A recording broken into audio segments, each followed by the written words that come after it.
I have to love them? Oh, jeez, type of thing, right? Because there's people in the world that you just say, I have to love them?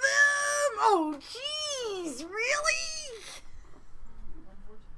Unfortunately. Because what?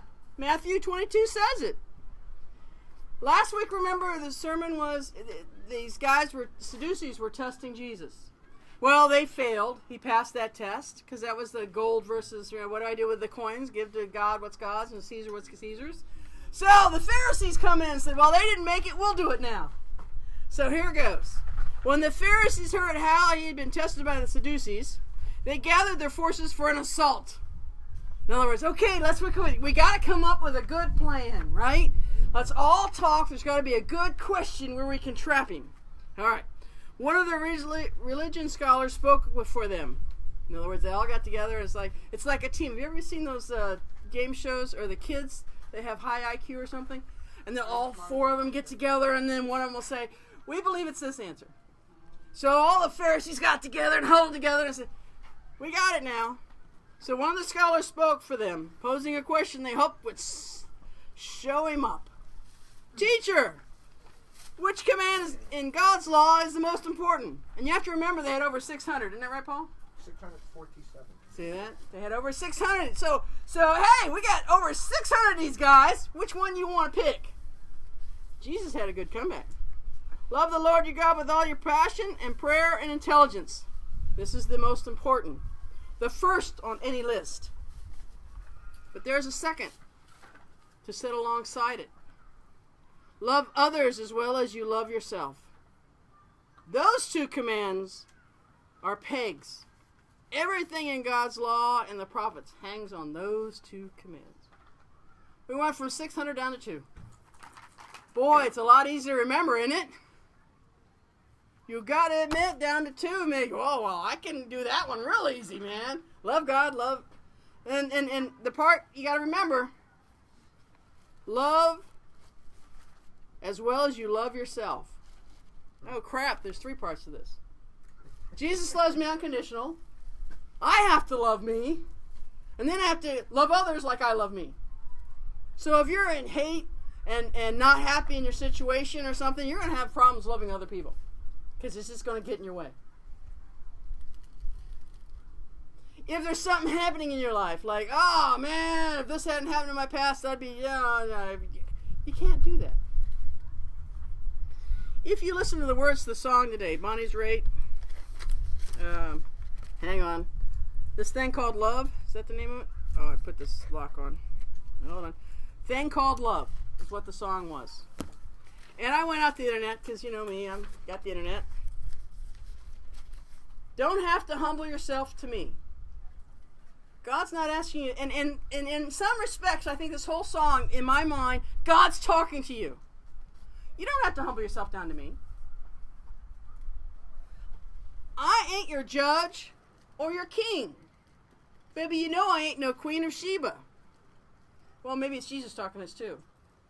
Now, Pastor, when he gets in his robes, he's a Queen of Sheba. But Jesus isn't a Queen of Sheba. We may not even have our dignity, because there are times Jesus didn't have his dignity, didn't he? Especially on the cross. This could be just a powerful thing. Baby, we choose, we ain't no amoeba. Amoeba, one cell. Now, this is not a cell living by itself.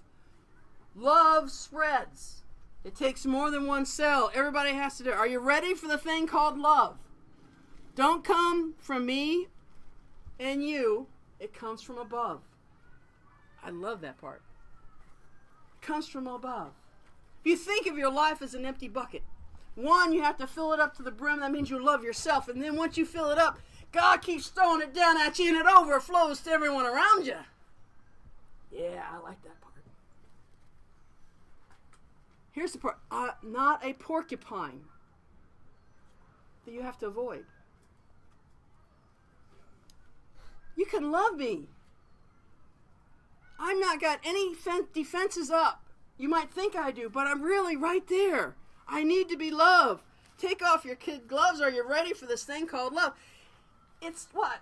Asking you to love those around you. Not let those that look like they might be porcupines Or there's another one.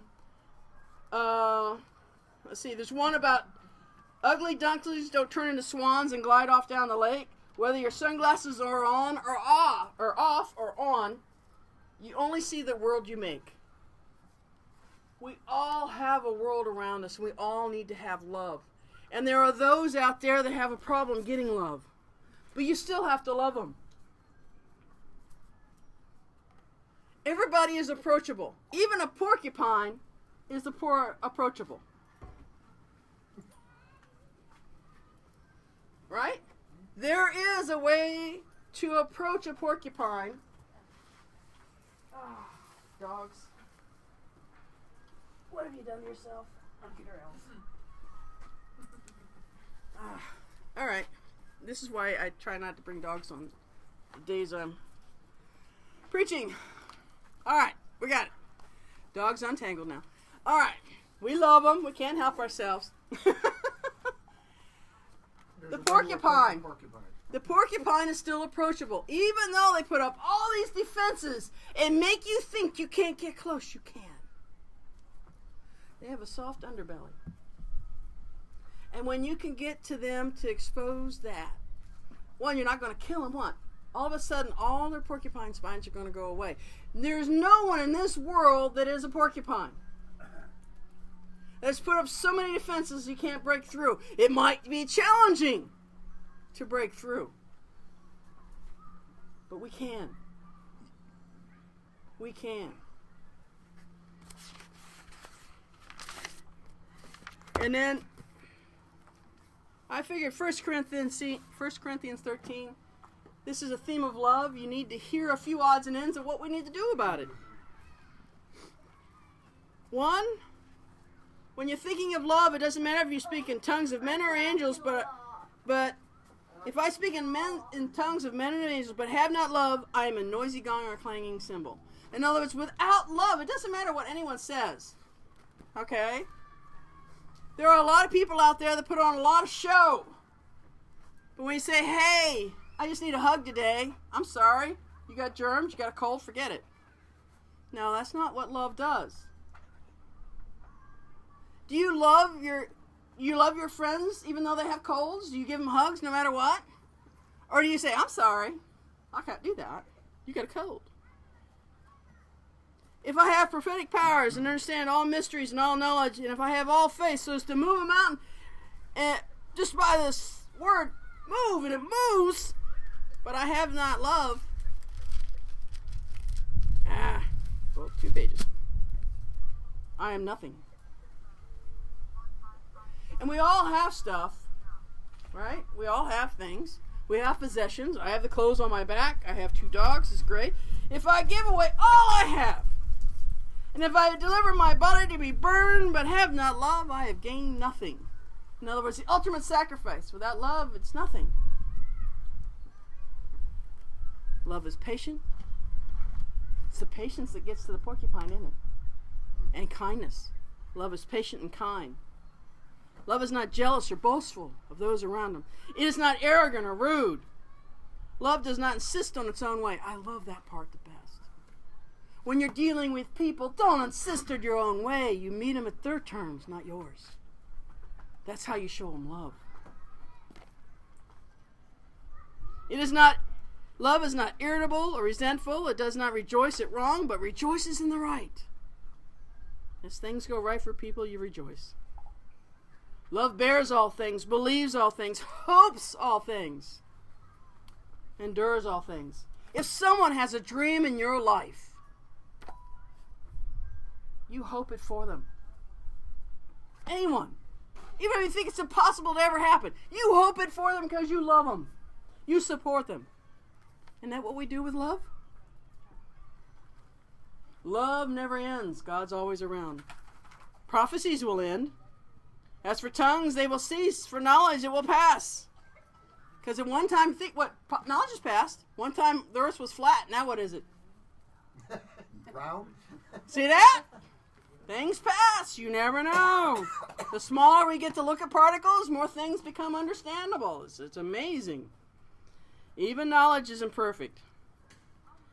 And prophecy is imperfect. But when the perfect comes, the imperfect will pass away. When love is there. When I was a child, I spoke like a child. I thought like a child. I reasoned like a child. But I became a man. I became a woman. In this case. I filled my bucket up with love. God's love for me. I gave up the childish ways of being empty, not knowing about it. For now, we see in a mirror dimly, but then we'll see face to face. Now I know in part, but then I shall understand fully, even as I have been fully understood. So faith in God and God's unconditional love for you. Hope that it'll rescue everyone. Love. And those three abide. But the greatest of them is love. Your ability to love no matter what.